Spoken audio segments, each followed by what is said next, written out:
screenwriters, Spanish screenwriters very good. Okay. It's going to be cool. Oh, I have to sign this. Yeah, but they told me that. Hello. Right. It's only for the, allow them to make the streaming. 3 microphones. What? Only for that. But that's okay. It's warm up here. Yeah. Well, I'm Mr. I need something. I give permission. What's the date? You know what the date is? 4th tonight.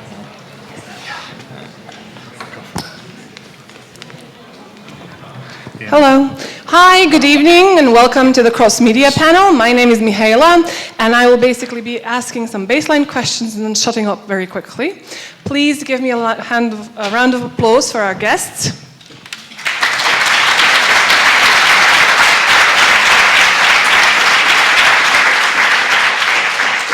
And since we're in Spain, I will ask, if I'm not mistaken, I'm hoping you're Spanish. I'll ask our panelists from this end to introduce themselves briefly and tell me why they like cross-media. I'm Ángel Sucasas. Oh, yeah.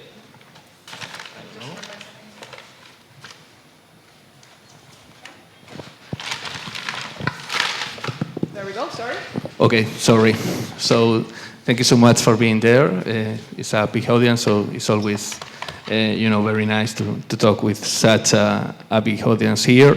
I'm Ángel Sucasas. I'm writer and novelist of 4 novels and 2 collections of short stories. And right now I'm writing a indie game that is called A Place for the Unwilling, a Spanish indie game in English.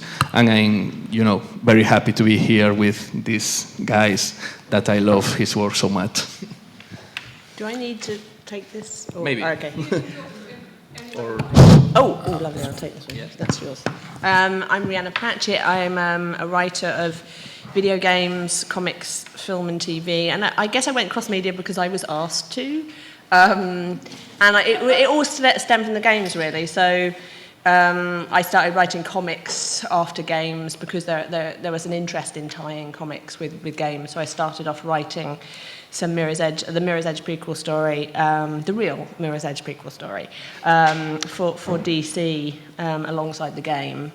And then it sort of spread out from there. So comics and games is where I sort of do a lot of my cross-media stuff, but more of my work tends to be in kind of film and TV projects at the moment. Hi, I'm Richard Morgan. My day job is as a novelist, but I've made quite a lot of money from moonlighting in video games and comics over the years, and that's the reason I like it, really. It's very lucrative. Also, no matter what you do for a living and how much you love it, it helps to step out sometimes and to do something a little bit different. And I've found that by moving cross-media, you find yourself in environments that are radically different to the ones that you're used to working in. And that's always healthy, that's always good, gives you a kick in the ass, which everybody needs from time to time. You didn't get that last bit. I said it gives you a kick in the ass, which everybody needs from time to time. I'm John Clute. I don't write fiction, but I work as an encyclopedist, mostly in this context. I write an encyclopedia of science fiction, which is also an encyclopedia of fantastica, and which is traditionally based on the book, on the narrative book, but which necessarily has to take into account, in a way which may not be entirely favorable or pleasing, the various multimedia enterprises that we get involved in and which immerse us these days. My interest is in what the story is about, because I think we are continuing to need to tell stories, not how it is embedded in a particular medium. And another baseline question. I was asked to moderate a transmedia panel that somehow got turned over into cross-media panel. Is there a difference between the 2 terms? Your own point of view, personal, please. And how would you define it? Can we go back from John? I have absolutely no idea what you're talking about. Transmedia and cross-media. No. I'll intervene at some point in this one. Okay, Richard? Passing it on, I'm loving this panel. I'm aware, and transmedia tends to be a little bit of a buzzword. I believe that transmedia is telling stories in different mediums at the same time, and cross-media is telling stories in the same world but at different times. So it would be transmedia if I was writing the comics at the same time as the game was being played. It's often done with tie-in TV series, I think, and web series as well. So it's using different platforms at the same time to tell stories in the same world that kind of link in with each other. Whereas cross-media, for example, something like Tomb Raider would be the comics, the game, and the novels. But they're not all done consecutively. Consecutive. They're not all done. Well, the novels and the comics are done at the same time, but they're sort of taking different spaces They're in the discrete world. storytelling elements. Yeah. Do you have a perspective? I agree with the description of Rhianna. I think maybe transmedia is where the most experimental narrative and the most interesting narrative when you are crossing, the boundaries of different media are.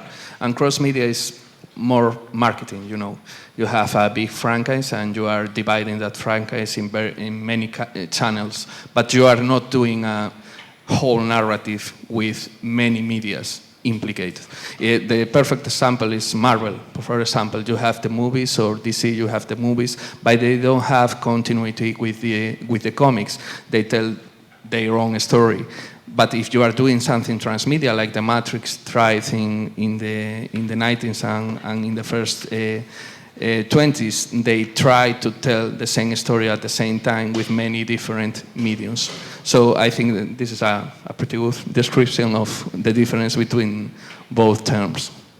Thank you. You'll excuse me, John, I have a writerly questions for all of them, fiction-wise. What would you guys say was your biggest challenge in working in cross-media? And can we start with you, Richard? Ego. Can you elaborate? Yeah, I mean, the big cross-media change for me was going from novel writing to game writing. I had done some comic book work as well. I didn't actually find that much of a switch. But the game writing was very interesting. This is something I think where John is going to want to come in a lot on this. Because one of the things that you have to be aware of when you go to a game studio as their story writer is just how secondary you are as a component of the project. Everyone talks a good fight about story, but the truth of the matter is that a game, in order to be a good game, must have compelling gameplay. Now, the story essentially is a kind of emotional underpinning. It's a structure to hold the gameplay up. But it doesn't matter how good your story is. You can have the best story with the most beautifully drawn characters in the world. If the gameplay dynamics don't work, it's a shit game. And there is no salvaging it. So going in, the first thing you learn is, look, your job is support here. Your job is to get behind the dynamics of the game and to make sure that we tell a story that will help those dynamics to move forward. Initially, if you've got a big ego like me, that can be a challenge. But I say once you've got that squared away and you're aware that you're working as part of a team and you're providing a supporting element of a whole, then it becomes easier. And in some ways it's quite relaxing because the weight is not on you in the same way. As a novelist, it's you, that's it. It's you in a room, you type, and everything hinges on your typing. That's simply not the case building a game. You are part of a large team of people, and what you contribute will matter, obviously, but it's not the whole deal. And sometimes it's really nice to be able to just step back and go, well, I'm going to hand this one over to the level designers. That's not my problem. But yeah, it's a big switch, I think, for a storyteller. Yes, we certainly come back to this a few times. Just what are we handling over when we hand over certain kinds of responsibility to a rule-bound structure?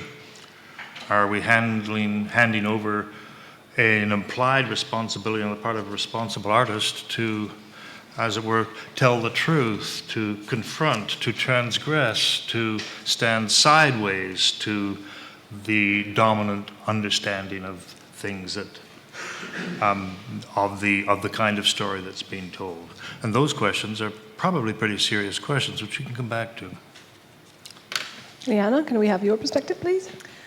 Well, I guess partly what Richard said is that certainly with the bigger games, you do have to learn how to work as a cog in a machine. With smaller games, I think the smaller the game team, the more chance you have to get your voice across and make it kind of a bigger stamp on the game. I've had games where I've been working with one other writer, I've been working with 3 other writers. The overall games were entirely written by me, every bit of narrative down to the kind of weapon text I wrote.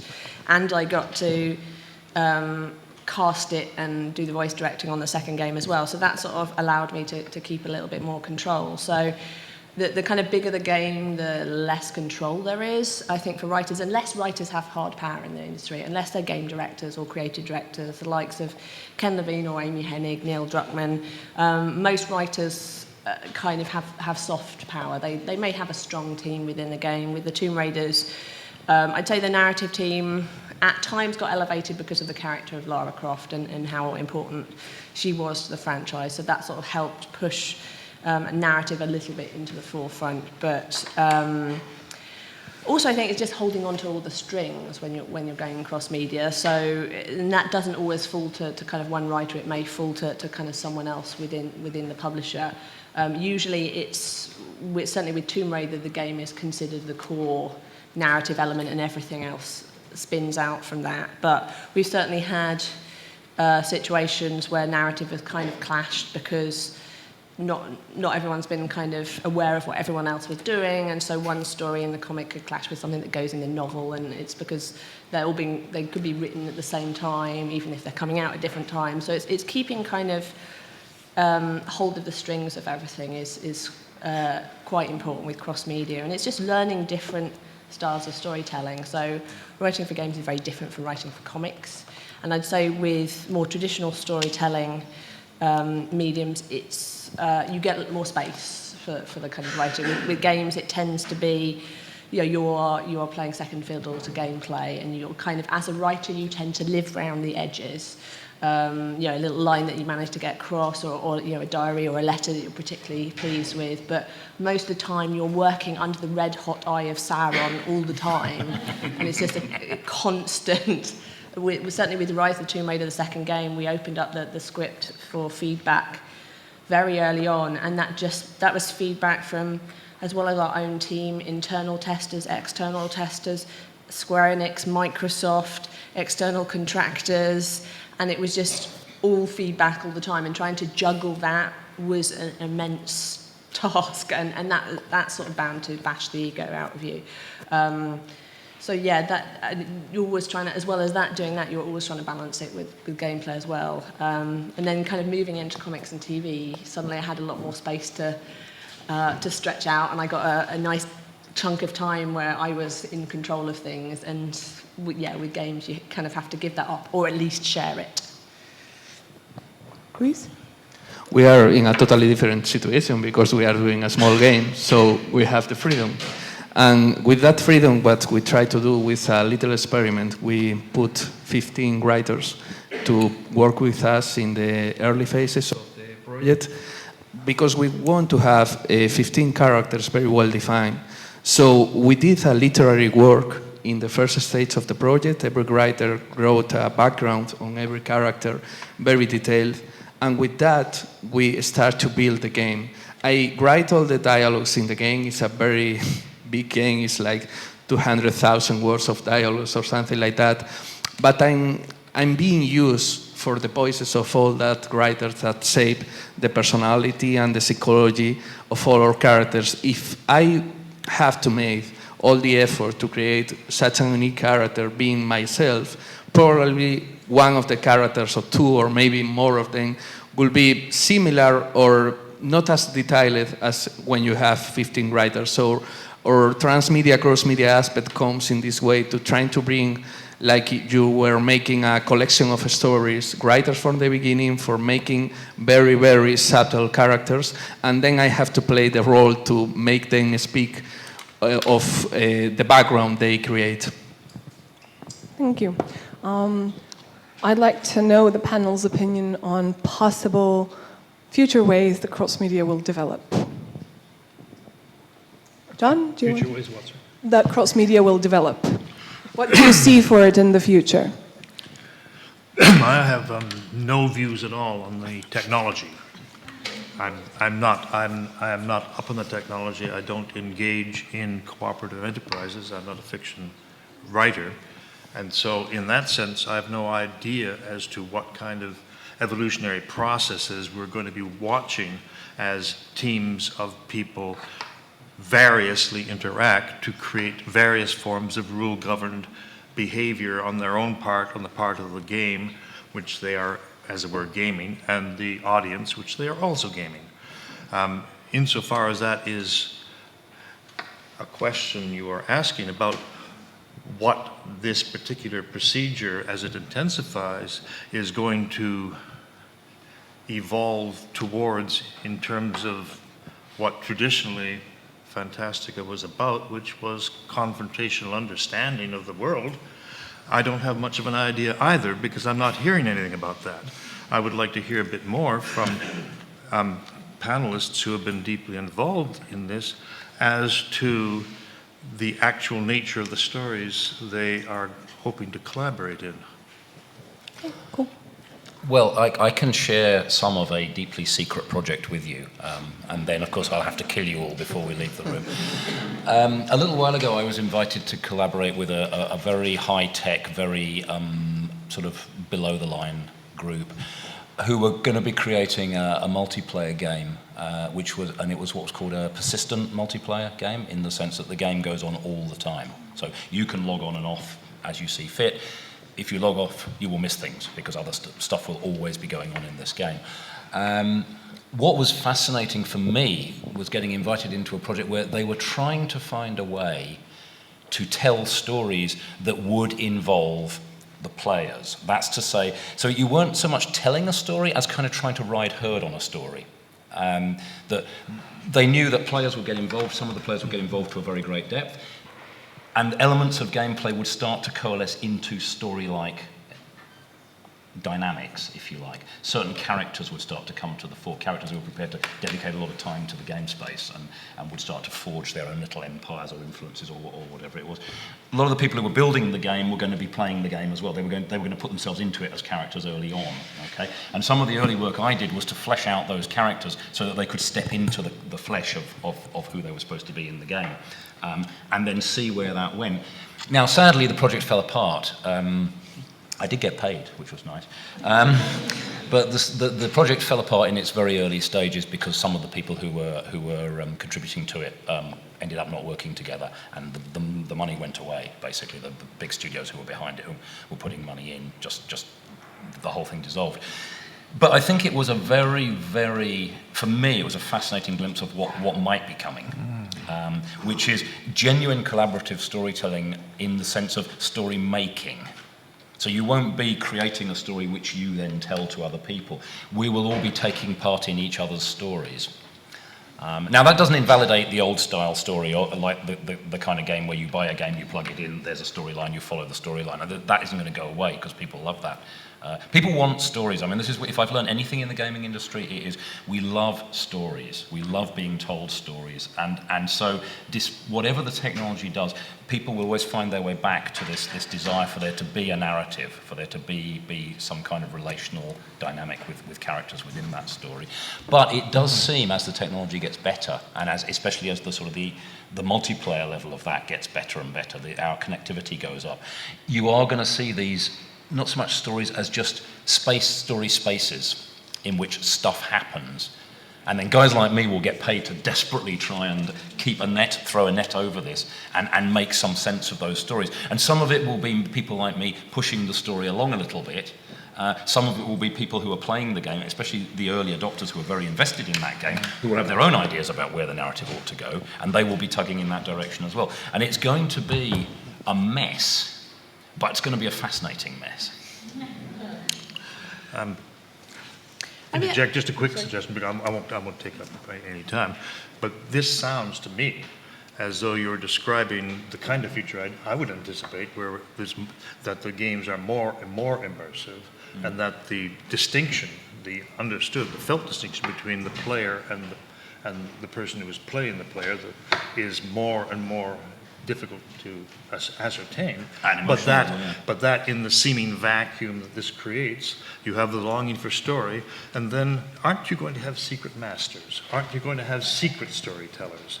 Isn't an immersion game going to lead you to be necessarily going to be creating storytellers within that game? And those storytellers are going to be the owners. Yeah, no, I mean, I don't think the traditional form is going to go away, but it will have to take account of this because this is huge. You know, this is something big that's mushrooming. Yeah?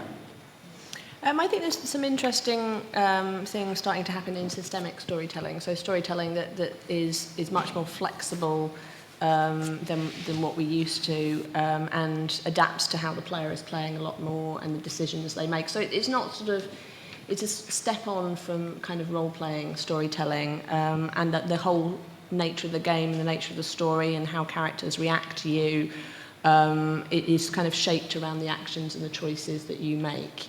And there's some interesting things going on there. Ken Levine did a talk a couple of years ago at GDC. If you can get access to it, it's worth seeing, about narrative Lego and his thoughts about what we could do as storytellers within those environments. So I think there's some interesting things happening there, and making stories very flexible, which involves generating a huge amount of content, but on the other hand, you get a lot of replayability back. So I think there's a few companies working on that. So I think there's some exciting developments happening there.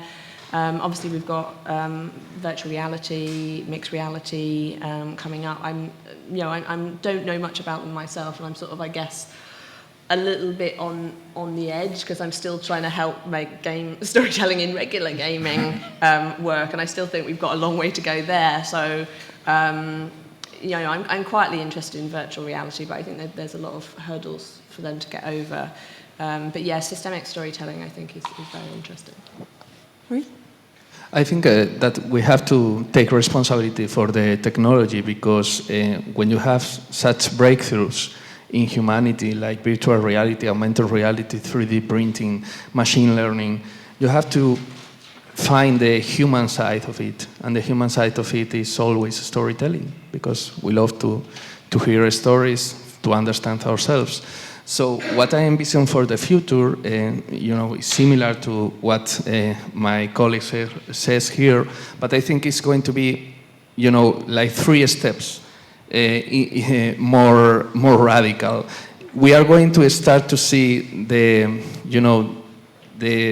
fissure of your life in 2 lives.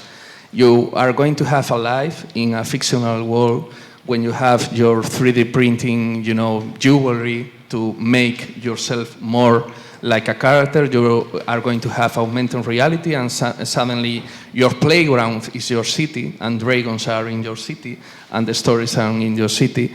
And you are going to, if we have the same economic system, to care for yourself. We are seeing this kind of stories in science fiction since always, but right now it's going to be true. So as storytellers, we have to explore these possibilities, but also we have to think about it, because it has a side that is a bit dangerous, I think. Thank you. Since John basically asked my last question, and that was, what do you think he'll do to storytelling, I'm up for opening the floor for questions. So I know you want to ask them. Raise your hand. I'll come to you with the microphone. Come on, no questions? Seriously? Yeah, so okay. I'll remember you.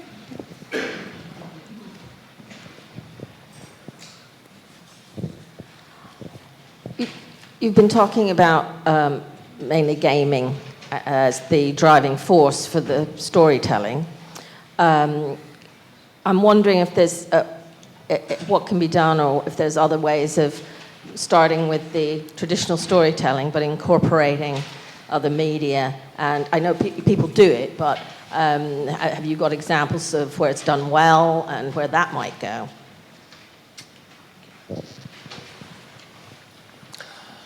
Well, I mean, I can speak from personal experience with, a little while ago I was approached by a Hungarian studio, and when I say studio, it's 2 guys with some laptops,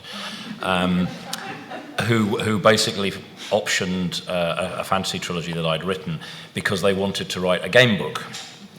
And this is a very interesting dynamic because it's a very old-fashioned dynamic. It harks back to all the way back to the 1980s, when you had these choose-your-own-adventure type paperbacks. You know, where you are faced with a troll with a sword. Do you run away? Do you kick him in the knee?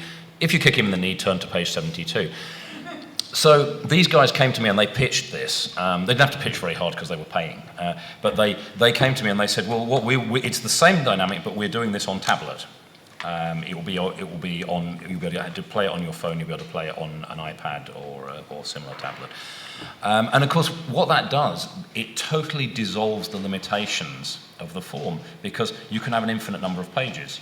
There is no limit on how extensive the story can be. At the same time, the other thing that I found quite exciting was that they can also draft in other media. So you play, the game book is a book in the sense that you read pages of narrative. There are points at which you enter combat, but the combat is much more analogous to tabletop role-playing, in that you will actually have a screen representation of your character and the troll or whatever that he's fighting. And there are virtual dice that are generated. You roll the dice, you get the hit points according to whether you've bought the necessary elements prior to this point in the narrative and so forth. And there are all sorts of things that are being dragged into this. Dungeon crawling, where you've got to go through a series of different places before you clean up everything, before you can go on to the next chapter. Again, this business of augmenting your character. You can choose the game you play for free or very cheap, but you can choose to give your character better armor or a bigger sword or whatever, if you wish, and this gets you through the narrative with more security. But the base template is still you're reading a story in text, in prose. Again, really exciting for me to sort of come along and sit around with these guys and actually work on that. Because it was a collision of a whole bunch of different media and entertainment systems that I had never ever even thought about. But actually, as soon as you think about it, you go, yeah, it's obvious, really. We're liberated from physical text, from the limits on physical text because of the digital medium. Away you go, and literally anything is possible. I mean, they talk to me about some other ideas they've got, which again I can't tell you or I'd have to kill you all, but. They really are, the sky's the limit in terms of imagination as well. There are all sorts of things that, if the books go well, that they're thinking of importing into the next narrative, which will just open the doors even further. So that's one from personal experience. It's clearly not the only one anywhere close. I see the rest of the panel nodding. Rhianna? I mean, there's been some, it tends to be that whatever the narrative comes first tends to be the kind of king of any particular narrative space. But if you look at something like Lord of the Rings, for example, that's had a great as well as the movies, which kind of I think reinvigorated the fantasy genre in general. It's been turned into all sorts of different types of games that have kind of added to the experience of the world. I mean, something like Shadow of Mordor, for example, it had this great system which could only really have been done in a game, where you are facing these creatures called Uruks, who are kind of like orcs, and every time if one killed you, their resurrection was sort of part of the gameplay, and that orc would remember that they'd killed you once, and they would taunt you about how they killed you once, so it's going to be easy to kill you again. Or if you'd hurt them but hadn't managed to kill them, they'd have scars from where you'd hurt them, and also they'd have their own orc kind of infrastructure, whereas behind the scenes they'd be having this kind of their own war between generals, and because you've taken out that general, now that orc general's taken out another one, and it sort of changed the whole your enemy structure of the game, and it gave a lot more personality to enemies, which is something that tends to be lacking in games. Star Wars as well has had a great recent lease of life in some of the new comics coming out. We're finally seeing Leia comics, for example. Amy Hennig's now working on another Star Wars game. But generally, I think it's whatever comes first tends to be king of the kind of narrative space. But there are certain franchises that have done, doing really well across the board, across games, across comics. And I think games has a harder time going into film. I'm hoping that Tomb Raider will change the tide a little bit, but I suspect Assassin's Creed will get there first. That's always had a bit of a checkered history in the past, but actually movies going to games has had a lot more success because games can accurately convey the action and the kind of experience of being in that world, I think. So yeah, even though obviously I tend to talk about games first because that's where I started out. And it tends to be one that people look towards more now. And one of the reasons why games made for movies weren't that good is because games take a lot longer to put into production than movies. So it requires people thinking about it a lot earlier and actually factoring in games into the whole kind of process. And thinking about games 2 or 3 years in advance and sort of plugging it all in and not adding the game as an afterthought, which is why we've got so many terrible kind of movie tie-in games. That is kind of starting to change, and certainly the film industry is becoming much more aware of the games industry and how they work and kind of sharing technology. So there's a lot of interesting things happening. Luis? John? Luis? I'm working right now in a project that approaches traditional storytelling and make a twist for digital. I think this always depends of the story. If the story tells you that maybe a transmedia element could tell better a character or some facet, some aspect of the story, you should go for it. And writing a novel is a novel about game designers, and inside the novel there is the games, the small games that these game designers are doing along the way. And the people that are going to read the novel are going to play these games. And this puts the reader in a situation pretty similar to the characters, because they can experience, not just by words, what those characters are doing. So I think we have to look farther than the cross-media aspect that is, putting video games, movies, video games to movies, movies to video games, comics to video games, comics to books. And we have to start to think how we can merge these worlds. For example, wearables. Wearables are a thing that allows you to change the physical aspect of a digital book. You can sell a book that is a bracelet or a necklace or everything, and you can read it with your tablet or your smartphones. So I think that is a place for traditional storytelling inside that is not killing traditional storytelling, is taking into account that it can't enlarge its original effect using these technologies. John, I saw you nodding too. Yeah. This isn't meant to be unkind, but I am getting a peculiar Model T Ford sense out of this panel, a sense that we are still very, very much tinkering with the beginnings of a new aesthetic, a games, a world shaping, a world responding environment, and that we are still talking about whether or not year one goes to here, to here, to here, to here, rather than the road that the gears are meant to, as it were, make us travel more quickly down. It's obvious that the old contract between the storyteller and the person to whom the story was told has been radically modified in recent years, although traditional text novels still work on the basis that there's a contract, that I trust an author to tell me something so that I can judge that telling, so that way short of immersion, I can tell that person, I can tell myself, I can tell the world, that story means something, that story does not mean something. We are gradually moving into a different kind of contractual situation where we want a real or specious collaboration or mutual immersion of all of our various functions in some kind of world which replicates, which replaces, which comments on the real world, which is becoming more and more porous as every day passes. And that contract I don't have a very clear sense of, except, as I said before, it does feel to me that when we talk about the Model T Ford without talking about Henry Ford, we are forgetting to talk about who owns and who ultimately directs the shaping of our gears.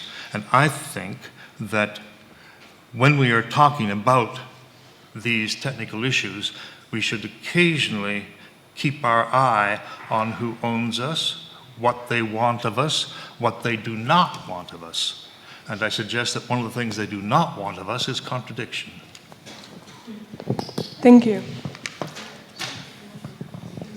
Thank you. Yes, Richard, you were talking about games where big players can sort of become part of the story. Story points can coalesce around them. There will be authors who write stories around these big players and so on. To me, that sounds like a role-playing game. Paper and dice role-playing game. To some very real extent, I think that's true. And I mean, role-playing is perhaps a good metaphor for stories anyway. I mean, most of us, when we read a traditional narrative, we are entering into a kind of role-playing because we are sitting on the shoulder of the narrator and we go with that character. And to some extent, we become that character, I think. In first-person narrative, obviously, it's quite overt. The story is told through I, and that I becomes you. With third-person narrative, with fractured narratives, with unreliable narrators, obviously, it becomes a little more foggy, a little more less defined. So I think role-playing story as role-playing is actually as old as the hills. That's always been the case. The whole point of vicarious experiences, that's what that is. I don't think it will be a case of storytellers creating stories around these big players. It's that the big players, it's almost like Einsteinian physics. The big players, by virtue of their gravity, will simply create a story gravity well, if you like. I mean, you can see this if you look at something massive online thing like the really boring space-based one. I can't remember. Eve Online, right? Which I hasten to add, I've never played, and it sounds like the dullest thing you can imagine, because you spend so much of your time getting in your spaceships and just going places. It takes a long time to go anywhere in Eve Online. But the entire game is built from the ground up. So if you come across on a planet in that game, you come across a spanner. That spanner was made by someone. It's not a component of the game as it started. Somebody took the trouble to mine the elements they needed to make that spanner. And it was made by an in-game contributor. And even more so, this is the case with the characters, because you've got, what has happened apparently is that you've ended up with these clans, basically of people who compete for resources and battle it out. And the biggest ones, they're called the goons. And yeah, basically they get together and they go and thug up a neighbouring star system. They go there in their starships and they beat the shit out of it. And inevitably, those guys are going to get a story in the same way that Genghis Khan got a story. You do that kind of thing, it becomes a story in its own right. And the job of guys like me will be to say, Christ, what do we do with that? How do we shape it? What could I do? Maybe I could tell a story about one of the poor bastards who had their entire freehold crushed when the goons arrived in the system and set fire to it. There would be an interesting possibility of, it wouldn't just be going along with the flow. There would be a certain amount of judo in the storytelling as well, that you would take something that had happened and maybe everyone in the game thinks it's fucking awesome, and you go, whoa, hang on a minute, let's just turn that a bit and look at it from this other perspective, and then maybe that feeds out as an accompanying comic book narrative that you get online with the game. So it's going to be a lot more complicated than just stories folded around certain players. I just don't know. For me, it's very exciting because I just don't know. And John is right in that sense that we are at the Model T stage. We don't really know. I remember an exec producer I worked with at EA who said to me, he said, the way you've got to view this is that the whole games industry, where we are now, even with the amazing tech we've got and the really cool things we can do, he said, this is like cinema in about 1917. We have no idea what this medium is capable of.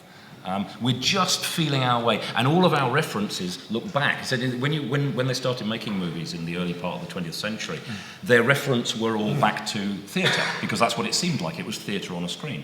So early films are exactly that. They are stage plays filmed. And it takes a couple of decades before someone comes along like Griffiths and goes, well, could we move the camera? Fuck yes!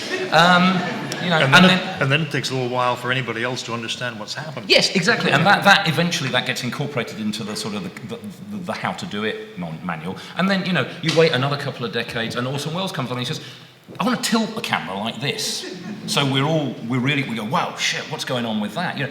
These innovations in cinema have taken decades to emerge. The same amount of progress happens in gaming in a matter of months sometimes.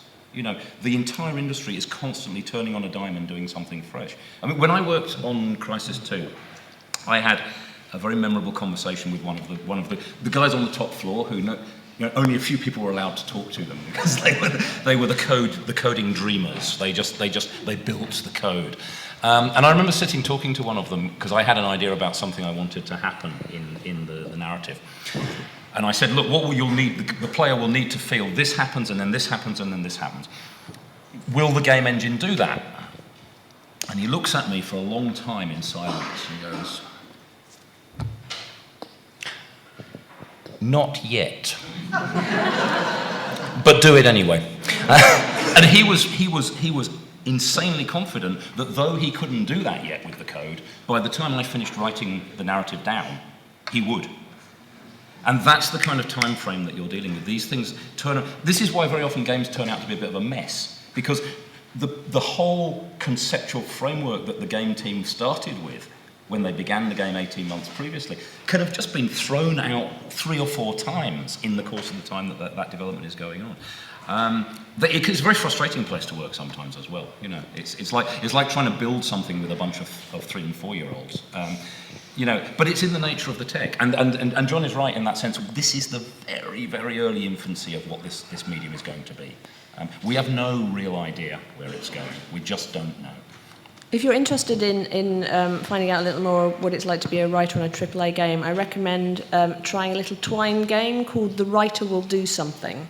And it's all about being a writer in AAA. And yeah, you'll get a good sense of what it's like sometimes. But I do think, actually, the games industry can be guilty of drawing on themes and inspiration from the amount of Tarantino, games influenced by Tarantino, still Aliens. We all grew up on the same thing. We can't sort of leave the movies that meant a lot to us growing up. I do think games need to sort of, they do idolise Hollywood a lot, and they kind of don't look as much towards other forms of storytelling. Theatre in particular, I think, has a lot to teach games. But we do tend to kind of look towards the movies, and there's a lot of people, developers often have the same kind of influences and love, and they're always Tarantino and Aliens. And don't get me, I love Aliens. I think I've got a few jobs in the industry just by burbling a lot about Ellen Ripley and Conan as well, weirdly. So the 80s really served me well in the games industry. But yeah, I do. It does feel like the scratching the surface, and certainly in terms of themes, we're starting to get father stories coming into play now with BioShock Infinite, with The Last of Us, but we're not seeing kind of mother stories yet. But it is interesting how as developers are getting older, they're kind of thinking about the world more deeply, and the world they're kind of leaving behind, and how that's being shaped, and that's starting to play into even the big games. And there's lots of interesting, more smaller personal stories coming up from the indie space now, certainly in the last sort of 5 to 8 years. We've got things like That Dragon Cancer, about a couple whose child died of cancer and dealing with that. I mean, some really kind of heart-wrenching stories coming out of the indie space. Things like Gone Home, The Stanley Parable, Papers, Please, are all kind of slowly, the indie space is where I think a lot of the interesting, fresh, creative stuff is happening. I think with AAA, it's a lot slower to happen, and I think it tends to happen in tech, things like mode capture, and how that's changed performance capture over the last sort of five years or so, and we're getting great actors in, we're capturing great performances. I'm hoping this is somewhere along the line, this will reinvigorate the middle ground that can bring the kind of creativity and a little bit more freedom from the indie space, and some of the kind of performance sensibilities and storytelling sensibilities from AAA as well, but at the moment it's a little bit of a wasteland at the kind of middle. I have to, I'm sorry, I have to interrupt because we're 2 minutes over time, but we're invited to move outside and continue to talk, and if you have more questions, please, don't be shy, go after them. Thank you very much.